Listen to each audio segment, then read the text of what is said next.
A hot start to the week with a chance of thunderstorms. I'll walk you through the timeline for when we could see some of those showers and storms. Major League push. Only on WRAL. Another billionaire investor wants to bring an MLB team to Raleigh. How the increased interest could help the city's bid for a professional baseball team. New questions. Today, Wake County leaders will get additional details about the deal between WakeMed and Atrium Health. Why some warn the partnership will lead to higher medical costs. It's going to be another hot afternoon, but it will bring a chance of storms to parts of the viewing area. Thanks so much for joining us. I'm Renee Chu. I'm Chris Levingood. Thank you again. And there's the potential, of course, to see some spotty storms in the area. Let's go ahead and get to meteorologist Amy Wilmoth for when that could happen, Amy. It's going to happen this evening. So a little bit later in the day, I just checked our radar. There's nothing to show, so I'm not showing it. But the biggest chance for some showers and storms will be in the southern part of our viewing area. 30% chance in Southern Pines and Fayetteville, a 40% chance in Clinton, a 20% chance in and around the Triangle. So again, most of the rain is going to stay south of the Triangle. Here's a look at Futurecast. We'll show you when it could arrive around 5 o'clock this evening. Very spotty activity in our southern communities. And the reason for that, we have a stationary frontal boundary down here. So that's the best chance to get at least a couple of showers, maybe an isolated rumble of thunder. But many of you are just going to stay hot and dry today. This is a live look at downtown Raleigh. We have the sun shining, the trees blowing in the breeze, a nice little breeze out there at least. But it's 91 degrees right now. At least the dew point is fairly low, so we don't have much of a heat index to talk about for most of the viewing area. But again, we have that nice breeze. Winds are gusting at 21 miles per hour now in Raleigh and Durham, 23 mile per hour gusts in Rocky Mount. So that makes it feel a little bit better. It's going to be a hot one, though. 95, the forecast high in Raleigh, 93 in Roxborough and Goldsboro, and 97 for the high temperature in Fayetteville. We have bigger heat on the way for the end of the week. I'll show you when the heat index could approach 105 coming up.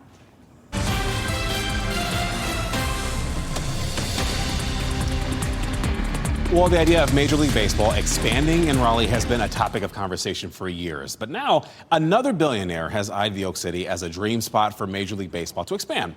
In an interview only on WRAL, Mark Lasry, an investor with the North Carolina Courage, said that Raleigh has as good a hot as anybody to land an MLB team. And WRAL's Sean Gallagher joins us now to talk more about this. Sean, this could be huge news for the future in Raleigh. Oh, yeah, for sure, Chris. Lasry said that the growth he's seen in Raleigh over the last decade plus makes it a perfect city that could be viable to host a Major League ball club in the future should they expand. He tells us that's a bet I'm willing to make, that the growth will just continue into the future. Now, in an exclusive interview with WRAL sports reporter Brian Murphy, Lasry said he wants one of his next investments to be a big league club here in Raleigh. And Major League Baseball Commissioner Rob Manfred has said he wants to select 2 new cities for expansion before he retires in 2029. So Raleigh would be in competition with other major players like Nashville, Salt Lake City, Vancouver, Sacramento, just to name a few. But this statement by Lasry could put Raleigh on deck, and he's willing to do it with help from Hurricanes owner Tom Dundon. The Hurricanes are willing to work with anyone to bring Major League Baseball to the state of North Carolina. And if that means that partnering with Mark Lasry, partnering with other investors, or getting the city, county, and state involved, that's what they're willing to do. Tom Dundon's made no secret of his desire to bring baseball to the state. And Murph says that the price tag to land a team would be about $4 billion. That's $2 billion for the franchise and $2 billion for the prospective stadium that they would get. Where we're standing right now is right in the heart of downtown South, a 140-acre plan to try to expand the area, which also has included plans for a soccer-first stadium that could go somewhere around here for the NC Courage, though those plans right now have stalled. In Raleigh, Sean Gallagher, WRAL News. Right now on WRAL.com, we have an in-depth look at the effort to bring Major League Baseball to the Triangle, links to our past reporting, and a deeper look at the status of that soccer stadium Sean was just talking about. You'll find all of that story on our homepage. Breaking news in Cary. Police responded to Fenton before 10 this morning for a report of a shooting. Officers found a woman in a vehicle near the main entrance. A small area was blocked off with yellow tape. Police tell us no foul play is suspected, and it appears to be a fatal self-inflicted injury. They continue to investigate the circumstances. Now, if you or someone you know is in crisis, dial 988 to reach the National Suicide Prevention Lifeline. You can also find county-by-county mental health support resources on WRAL.com/gethelp. There is help out there for you. Well, this afternoon, Wake County commissioners are set to question Wake Med leaders about a potential merger with Atrium Health. The board is set to grill executives about the plan and what role the county will play in that. Let's go ahead and bring in Flynn Snyder. He's live outside the Wake County Justice Center to talk more about this. Flynn, this meeting is happening weeks after county leaders paused a vote on the merger. And Chris, that vote was paused after state and local leaders raised concerns about the deal. Now commissioners are set to revisit this topic today during a meeting here at the Justice Center, where they'll be able to question Wake Med leaders. Under the proposal, Atrium would take control of Wake Med. The deal could bring 3,000 new jobs and $2 billion in investment. The Wake County Board of Commissioners appoints directors to Wake Med's board. And ahead of the meeting, county commissioners sent Wake Med a list of more than 100 questions. They include questions about competing merger proposals and how the deal could impact competition and access to care. It comes after state officials last week said the deal could raise premiums for people on the state health plan. Now, a Wake Med spokesperson pushed back on the opposition, saying the deal would lower costs. No votes are expected to take place during this afternoon's meeting. It's set to start at 2:30. Flynn Snyder, WRAL News, live in Raleigh. And I'm Laura Levine here in the WRAL Live Center following that devastating story out of the Philippines, where we now know the death toll has risen with that 7.8 magnitude earthquake that hit the area. That death toll is now at least 35 people who have died. Right now, you're looking at video taken at an elementary school, which showed the moment a part of that building collapsed after being hit by that violent shaking. The kids screamed and ran following the collapse as staff tried to keep everyone safe and calm. Another eyewitness video showing the ground shaking as the earthquake struck, sending smoke and debris into the air while trees swayed nearby. The powerful quake damaged numerous buildings across part of the country. That's what you're looking at now, including an abandoned school as well that collapsed. Other buildings came tumbling down or were partially damaged as tremors were felt as far away as 261 miles from the epicenter. Now, the United States said that it will help crews in the Philippines recover and continue their search for any other people in the midst of that debris. Today, Durham County Commissioners will vote on a new budget proposal that includes a nearly $11 million increase for Durham Public Schools. The budget would also include a 2-cent property tax increase for homeowners. That's about $90 more per year for homes valued at $450,000. It also includes a 12% raise for Durham Public School staff. Durham Association of Educators President Micah Tweetmeyer says this pay increase is a necessity. And we know it is one more ask of the Durham community to pay a little bit more every year. But our frontline staff, those folks getting our kids to school every day, those folks supporting in classrooms, feeding our kids, cleaning the classrooms, deserve a pay increase that they haven't seen in years. Tweetmeyer also says teachers are expected to show up at tonight's meeting to show support for the proposed budget. Tonight's meeting starts at 7. Raleigh City Council is also meeting tonight to discuss its proposed budget. The $1.77 billion budget includes a 1.7-cent property tax increase. That would require the average homeowner to pay about $67 more each year. City leaders will have to make their final decision before July 1st. Rocky Mount City Council members will meet for their first full meeting since a fight happened between two of them. Councilmember Charles Robertson is charged with simple assault, and according to court records, he's accused of punching Councilmember Andre Knight in the head during a meeting last month. Witnesses say the fight started after an interaction between representatives from a development company. Robertson is expected in court next month, and tonight's meeting is at 7 p.m. We are waiting to learn if a driver will face charges for a crash that shut down part of South Saunders Street in Raleigh. Look at this video here on your screen. It shows just how badly damaged the car was after this crash. Raleigh police say the driver hit a utility pole and flipped around 1:40 this morning, but the driver is expected to be okay. The crash damaged a pole and took down the traffic light along with it.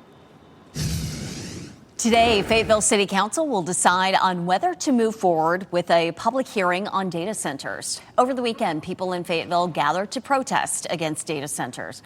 The City Council is weighing a proposal on rules for future development. Data center projects have raised concerns across North Carolina communities. Some Fayetteville residents are asking city leaders to take more time to study the issue before moving forward. Well, the Carolina Hurricanes are looking ahead to Game 4 of the Stanley Cup Final tomorrow night in Las Vegas. The Canes are going to try to tie the series after losing in double OT in Game 3. The team came back from a 4-0 deficit to tie the game and force overtime. But the Vegas Golden Knights made the final shot in the second overtime period. That was the first overtime loss for the Hurricanes in the playoffs this year, in fact. Now the Canes are going to try to bounce back tomorrow night. And if you plan to attend the watch party at Lenovo Center, yeah, you're out of luck. That's because Game 3 for that watch party, it's sold out. But you still can cheer the team at home with puck drop at 8 o'clock. Just a reminder, you can go to the WRAL YouTube channel for all things Hurricanes, from post-game interviews to analysis and fan reaction. Next at noon, what we know about the 6 people injured in this attack and the suspect who was arrested. Plus, a run for remembrance. We are taking you to the near 4K race meant to honor the Pulse nightclub shooting victims years after the tragedy. On again, off again warfare. The effort to simmer down tensions between Israel and Iran after they traded strikes overnight, and what this means for ending the war. Coming up next, sea storms moving in with WRAL's exclusive Dual Doppler 5000, sponsored by the WRAL Weather app. Download now for live radar.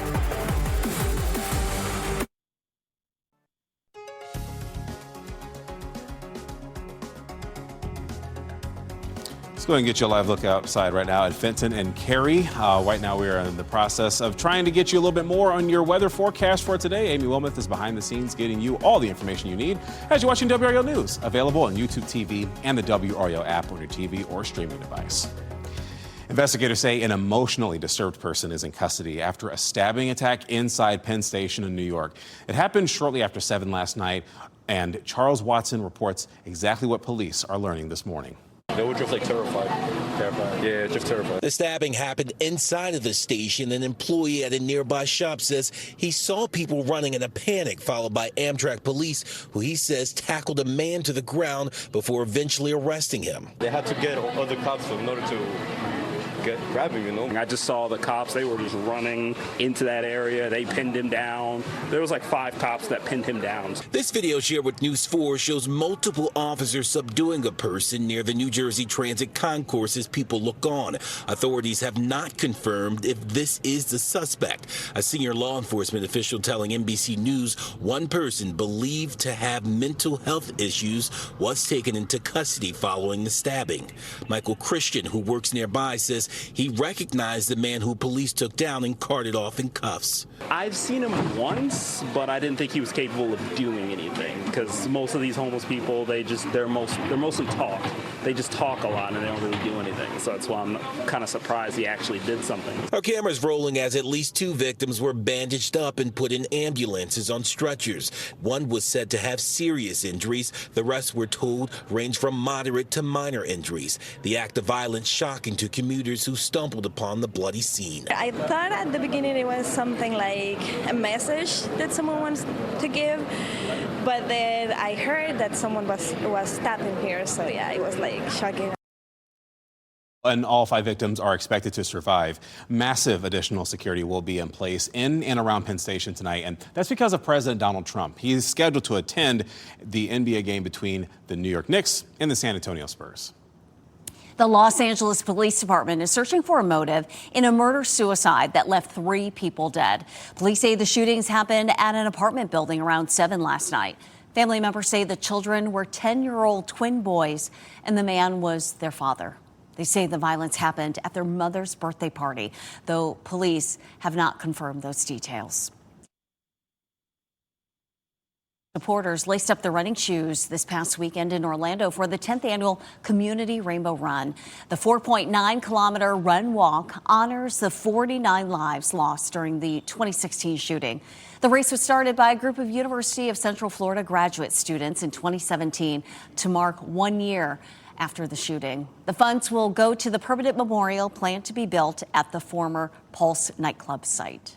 Well, we are just 3 days away from the kickoff of the 2026 FIFA World Cup. And despite not being as popular as it is now in our country, Caroline Elliott spoke to the U.S. men's national team captain on why this game has continued to win with Americans. More than ever, Americans are getting a kick out of playing soccer. My favorite thing about playing soccer is how I feel after I score a goal. 7-year-old soccer player Noah will be watching the World Cup this summer, much like U.S. World Cup team player and Charlotte FC defender Tim Ream did in 1994, the last time the global tournament was played in the U.S. Ream says that's when he was inspired to chase his goals. Your friends who are playing other sports and they're like, soccer's not even cool, it's not even popular.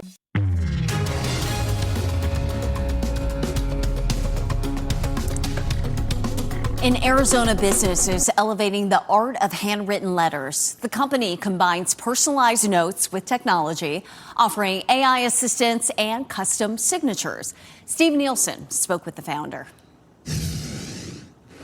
An Arizona business that wrote its own story. Inside this Tempe building, 30,000 handwritten letters are mailed a day. The hand writing them is a robot. We actually use robots that hold real pens to write out the notes. In this day and age of AI, where everything is laser printed or just emailed to you or texted to you, an old-fashioned handwritten note really stands out, and that's what we do at scale. Each robot designed and built right here at Handwritten. As the company's grown, they've found handwritten notes leave an impact, like with the American Cancer Society of Arizona. When you're getting a stack of mail, what are you most likely to open? Something that has personal handwriting or something that just has your name stamped on? They're all volunteers at the Cancer Society, so handwriting all the mail they need to deliver is nearly impossible. Something that's meaningful and making people feel valued. But it's not just notes for donations or sales pitches for companies. Sometimes it's a way to stay in touch in a new world. David Wax says they've seen parents use their product to send letters to their kids at summer camp. I know that I'm supposed to send my kids letters, but in this day and age, it's hard to get around to it. So now they can just go to the website and do this, or they can download our app and do it. The world's changing, and writing by hand is becoming something of a lost art. We no longer have photo albums and record collections, that type of thing. People are looking to return to tactile. It's kind of nostalgic. So I'm hoping that handwriting and maybe calligraphy see an upswing. Okay, but it begs the question, shouldn't a personal handwritten note be written by a human? Thank you. Okay. The company Handwritten takes 1 to 2 business days to process and write your cards using their robotic machines. Then it takes an additional 2 to 5 business days to deliver them, depending on the destination. I would also like to point out I have a record collection and photo album. Just thought I'd say that. Anyway, get ready for a major overhaul on ChatGPT, another robot. OpenAI plans to turn it into a super app with coding tools and AI agents. The changes are part of a broader restructuring as OpenAI is transitioning its resources to target more lucrative business customers. The company is also trying to stay competitive with its main rival, Anthropic. ChatGPT will add new prompts and features that will direct users toward coding, image generation, and other apps from its partners, such as Canva. The revamped tool is expected to roll out in the next coming weeks. Meanwhile, Meta is rolling out an optional, paid subscription service version for Instagram to customize user experience. Instagram Plus includes stories that last for 48 hours and the ability to create different audience lists for stories. Subscribers can also see how many times their story was watched, rewatched, and if a specific user viewed their story. There's also a story spotlight feature that prioritizes a user story on their followers' feeds. Retaliatory strikes. Israel and Iran exchanged military fire for the first time since April. How President Trump is stepping in to get talks back on track. Plus, treating minor injuries. A doctor offers simple advice to help decide when to use heat or ice for bumps, bruises, and sprains. And we didn't forget about you. If you've got your ticket for the NC Education Lottery, here it is right here, the winning numbers on your screen.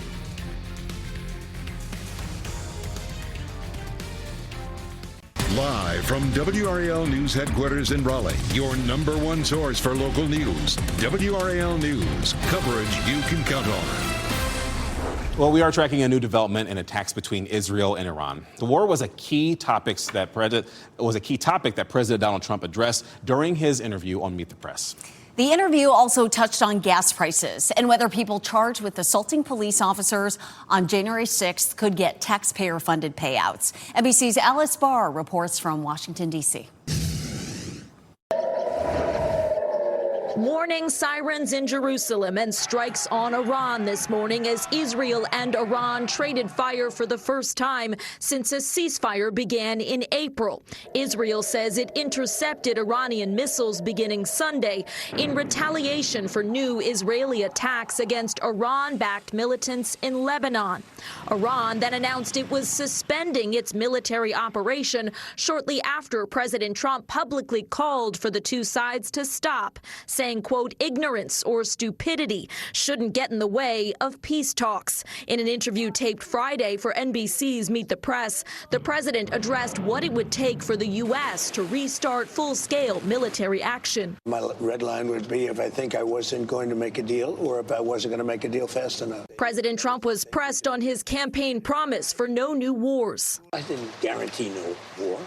Why would I have built the strongest military in the world? He again insisted gas prices would drop lower than before the war once it ends, though he acknowledged he didn't know if they had peaked. Depends where the war goes. Oil prices pushed higher this morning amid the new strikes. While on another controversial topic, the president defended his administration's proposed $1.8 billion anti-weaponization fund. He did not rule out whether January 6 rioters who attacked police officers could get taxpayer-funded payouts, though top Justice Department officials said the fund is not going forward. So are you looking for a way to revive it? Well, look, if it was up to me, I'd pay them the kind of money that they deserve. People have been destroyed. Lives have been destroyed. The fund sparked rare Republican opposition. President Trump abruptly ended that interview with NBC's Kristen Welker after she challenged his unfounded claims on election interference. Kristen said she spoke with the president the next day and that he agreed to return for a follow-up interview. In Washington, Alice Barr, NBC News. Well, new concerns are emerging from inside the Environmental Protection Agency. Current and former EPA employees are speaking out. They say that scientists are facing pressure to downplay health and environmental risks, specifically risks connected to chemicals used in cosmetics, deodorant, even household cleaners. Sources say supervisors push staff to use alternative exposure scenarios that could make chemicals appear safer and reduce the likelihood of regulation. Some scientists warn the agency is moving toward a process they say could weaken oversight of potentially harmful chemicals. But the EPA disputes the allegations. Today, Wake County leaders will discuss the possible partnership between WakeMed and Atrium Health. County commissioners plan to ask WakeMed executives about the specifics of the merger and how the county would play a role in it. WRAL Kelsey Coffey explains people are questioning whether the deal would lead to higher medical costs. In a few hours, Wake County commissioners will present all of the tough questions to WakeMed's leadership about this possible merger. Premiums for state government employees and retirees could go up more than $100 per year under this new deal. That's according to state health plan leaders. Meanwhile, WakeMed says the merger would, quote, help hold down costs in a variety of ways, including cutting costs for supplies, medicine, and equipment. The hospital system blames insurance providers for increased health care costs, calling out the state health plan for increasing premiums to cover a more than $1 billion deficit. Under the proposed deal, Atrium Health is promising to create more than 3,000 new jobs and invest $2 billion in the area. SHP Executive Administrator Thomas Friedman explains how that benefit could come at a cost. He says Atrium charges 15 to 40% more than WakeMed for the same services. If we moved our current book of business, same people using the same thing, and paying that much more money, we would need to either get from taxpayers or members an amount of money that would cost somewhere between $7 and $11 a month. WakeMed's board unanimously approved this deal back in April. Wake County commissioners will present their questions today at 2:30. Kelsey Coffey, WRAL News in Raleigh. North Carolina has collected more than $287 million in taxes since online sports betting was legalized here in 2024. Well, now lawmakers want a bigger cut. They agreed to raise the tax rate on the state's legal betting operators. The details are still being negotiated, though, as lawmakers look to cover the rising costs. And that includes planned raises for teachers and other state employees. The gambling industry is pushing back on giving away any bigger cut than they already give. In fact, leaders in the industry argue higher taxes could lead to worse odds and fewer promotional offers to customers. They also warn bettors could be tempted to turn to illegal options if legal betting becomes too expensive. 24 local schools competed this school year in WRAL's high school quiz show, Brain Game.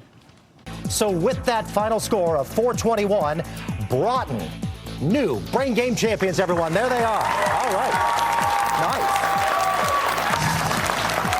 Brain Game host Mark Roberts presented Broughton High School players with their championship plaques at the WRAL studios. Congratulations to the winners. You can look back at the individual competitions throughout the season right now on WRAL.com. Type Brain Game in the search box. Congrats to them. Remote work drawback. Working from home sounds great, but it can also be lonely. How new research shows it can negatively affect people's mental health. Plus, ice versus heat. Which is better for minor injuries? What doctors recommend, depending on the injury. Make sure you download the new WRAL Weather app to plan ahead. Turn on alerts to get notified about severe weather where you are. It's free to download.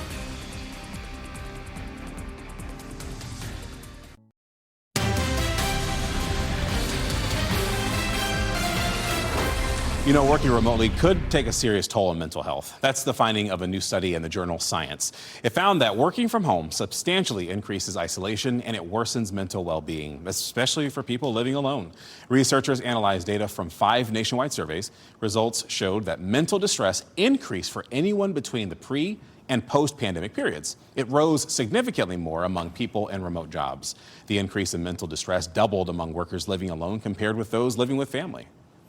Heat or ice? When it comes to strains, sprains, bumps and bruises, do you know which one to use? According to a family medicine doctor at Cleveland Clinic, traditional guidance has been to ice for 10 to 20 minutes at a time and everyone 1 to 2 hours. After the first 48 hours, it's okay to apply some heat. The recommendations for that are the same. Be careful, though, not to overdo it with heat or ice. For example, if you leave ice on an injury for too long, it can actually cause tissue damage. If you decide to use a heating pad, make sure that there is no type of topical analgesic or topical pain relieving cream underneath that. There should be really nothing in between the heating pad and your skin in the form of a cream. Now, if your injury does not seem to be improving with time, it's best to consult with your doctor. However, if you hit your head and you're experiencing any kind of dizziness, vomiting, headaches, or confusion, definitely seek help right away. Game interrupted. Severe weather roars through West Virginia during a high-stakes game. And despite what happened, it wasn't a rainout. We'll explain why. The astronaut wears Prada. The luxury brand teams up with space experts to create a new spacesuit. Which team will be able to strike a pose in outer space?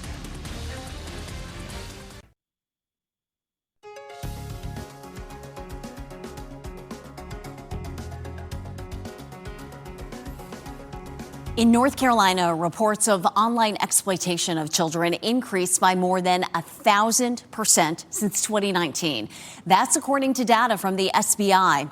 WRAL Investigates' Destiny Patterson is diving into what it takes to catch these predators on the other side of the screen. A preview of her investigation airing tonight on WRAL News at 6.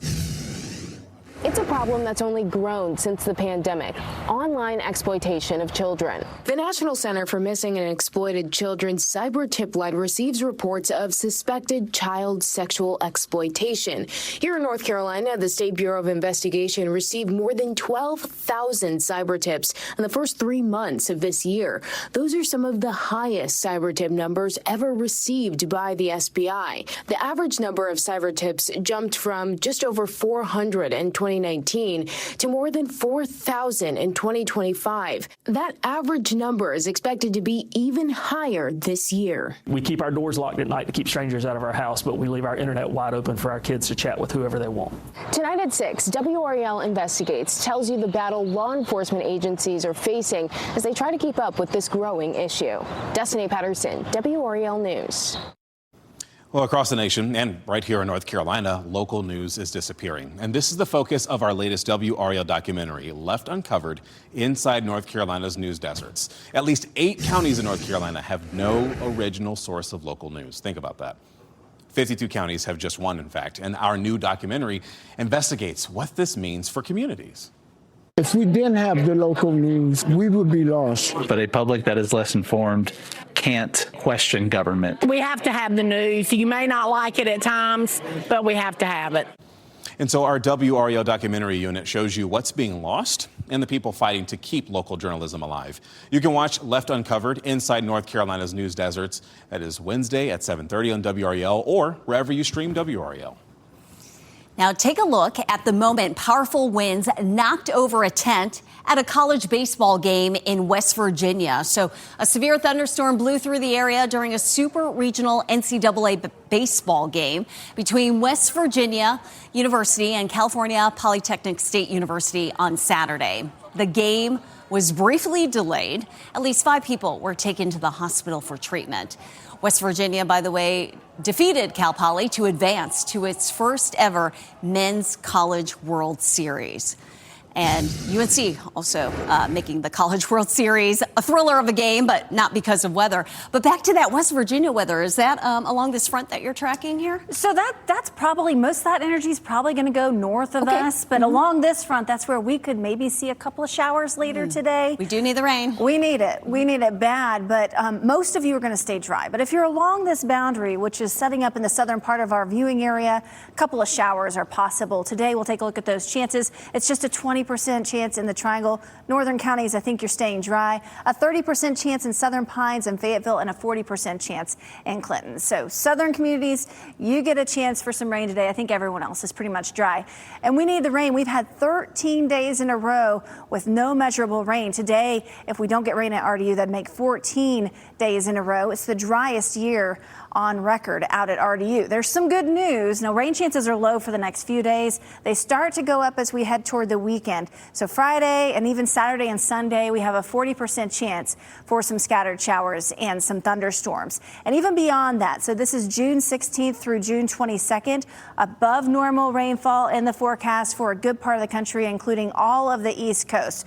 So hopefully we're heading into a wetter pattern as we get to the middle and end of this month. This is a live look at Pinehurst at the Resort and Country Club. There's a mix of sun and clouds. This is one of the locations that might see an isolated shower today. It's hot already, though. 91, the current temperature in Raleigh. Luckily, the dew point isn't that bad. It's in the low 60s here, so we don't have much of a heat index to talk about. The dew point's in the low 70s in Clinton, so it feels more like mid to upper 90s down in Sampson County. But certainly another hot day today, a high temperature around 95 this afternoon in and around the Triangle, and still warm after work today. If you want to walk the dog, just maybe keep it to the shady spots. It's still very warm even into the evening hours. We have some dangerous heat later this week. So this is the high temperature and the heat index. So today, not much of a heat index because that dew point is low. Tomorrow, it's fairly minor, 90 the high, the heat index 92. Wednesday, 94 the forecast high, the heat index maybe 97. And then we get to Thursday, which we have a Canes game Game 5 at home. 97 the high, the heat index could be as high as 105. 99 Friday, the heat index 105. So we might be into some heat advisory criteria by the end of the week. So far this year, including today, we've had 14 90-degree days. The average is 43. So we're starting to see those numbers go up. And looking ahead to the middle and end of the month, we have above normal temperatures in the forecast. So this is some heat that's probably going to stick around for quite some time, which we expect this time of year. Definitely hot for the next several days, and then we start to get into that unsettled weather pattern by the end of the week and into the weekend, but definitely a hot stretch here every day on the 7-day in the 90s. Amy, thank you. Going up, get a glimpse of how zookeepers usher penguins to various parts of the St. Louis Zoo. And after you watch this video, you will understand why it went viral. Look at him go.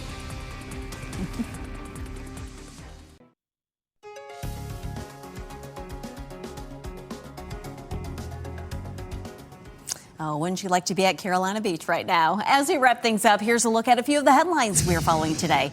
Wake County commissioners will question Wake Med leaders today about the proposed merger with Atrium Health. Commissioners submitted more than 100 questions about the deal, including its impact on competition, costs, and patient care. It comes after state officials last week said the deal could raise premiums for people on the state health plan. No vote is expected during today's meeting. It is scheduled to start at 2:30. Well, in an interview only on WRAL, Mark Lassery, an investor with the North Carolina Courage, says that he is willing to bring Major League Baseball to our area and do it with help from Hurricanes owner Tom Dundon. MLB Commissioner Rob Manfred has said that he wants to select 2 new cities for expansion before he retires in 2029. And so Raleigh would be in competition with other major players such as Nashville, Salt Lake City, Vancouver, even Sacramento.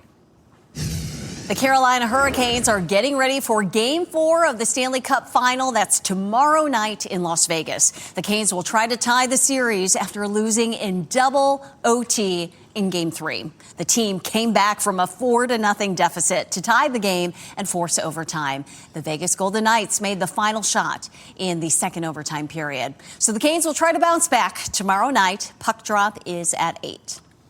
Now, Prada is teaming up with Axiom Space to develop high-performance inner layers of a NASA spacesuit. Look at this. Axiom says the liquid cooling and ventilation garment is designed to be thermally regulating in the lunar South Pole, supporting spacewalks of up to 8 hours. How about that? And this innovative soft and hard joints will increase range of motion and enable astronauts to walk on the moon more effortlessly and perform more precise geological and scientific tasks. Prada is the first luxury fashion house to help develop a spacesuit. The Artemis 4 mission for the moon, that is targeted for early 2028. But it's stuff like this that promotes different types of fabric and such. Viral video shows zookeepers ushering penguins to their destinations. Now, visitors are used to seeing these well-dressed seabirds on display. Now we're seeing how they get from their normal habitat to different areas of the zoo. And this video shows them following the sound of a cowbell, then waddling down a ramp and eagerly hopping into an elevator. And once safely on the lift, they travel to the encounter area like pros. They just got a meeting to go to. They're very busy penguins, everyone. Very busy. Well, our pet of the day comes to us from Love Mutts. Not a penguin, though. Cindy is a loving beagle hound who is ready for her forever home. She's gentle, she's kind with children, and very easy to care for. Cindy sleeps well in her crate and loves her time outside in the fence yard and taking naps in sunshine.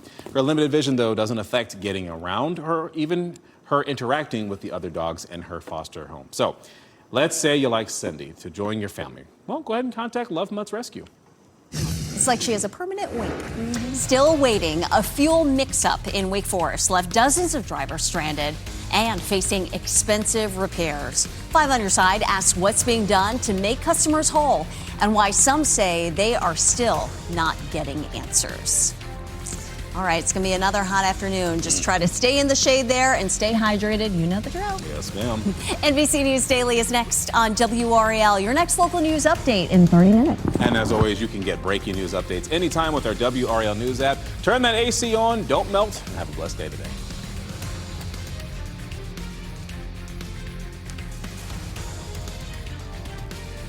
Keep watching WRAL News over the air Channel 34 and Spectrum Channel 1257.